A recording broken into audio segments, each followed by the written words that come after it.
عشق شور انگیز را ہر جادہ در کوے تو برد، بر تلاش خود چمی نازد کہ راہ سوئے تو برد۔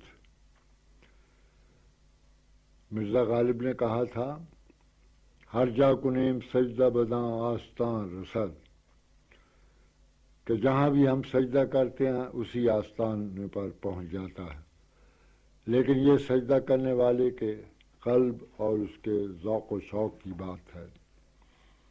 اب ذرا اقبال کے شعر کی طرف آئیے، دیکھیے اس نے یہی بات کس انداز اور کس خوبصورت پیرائے میں کہی ہے، اور کس قدر مؤثر اسلوب نگارش اختیار کیا ہے۔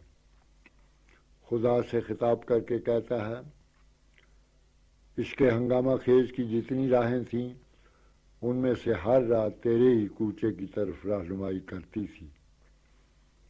اب اگر عشق اس بات پر ناز کرتا ہے تو کیوں کرتا ہے؟ راستہ جاتا تیری طرف ہی تھا۔ جب سے یہ کائنات مارز وجود میں آئی ہے اسی دن سے اپنے خالق حقیقی کی جدائی میں ہر چیز تڑپ رہی ہے۔ یہاں کا ہر ذرہ اسی آفتاب کی طرف رواں دواں ہے، ہر قطرہ اسی بحر بے کراں سے پیوست ہونے کے لیے بےتاب ہے۔ انسان کا قلب اسی سے ہمکنار ہونے کے لیے تڑپ رہا ہے۔ حافظ کہتا ہے، تو راز کنگرائے عرش می زنند صفیر، ندانمت کے درین دامگاہ چے افتاد است۔ تجھے تو کنگرے عرش سے پکارا جا رہا ہے، نہ جانے تو اس دامگاہ میں کیسے اسیر ہو کر رہ گیا ہے۔ حسن جہاں بھی ہو اور جس عالم میں بھی ہو اسی حسن ازلی کے لیے ترس رہا ہے۔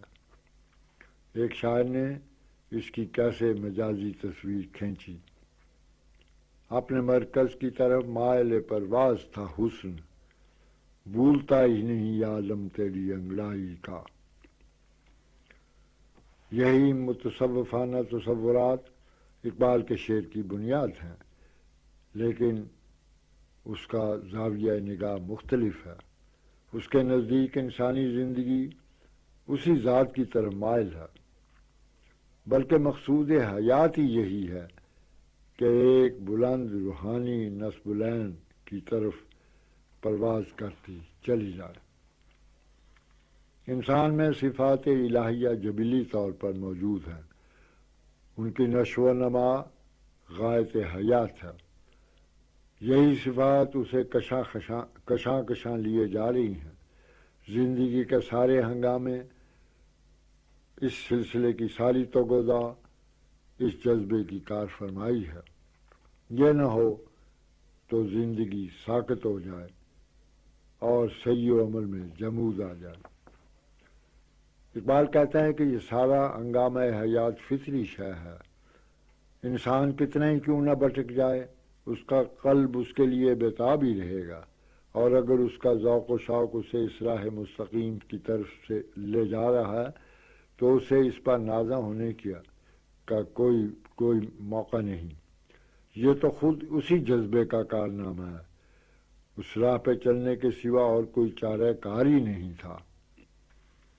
اس سلسلے میں انسان کی تمام سعی و کوشش، تگ و دو اور عملی سرگرمیاں، یہاں تک کہ خود تلاش کا جذبہ بھی ایک فطری عطیہ ہی تو ہے۔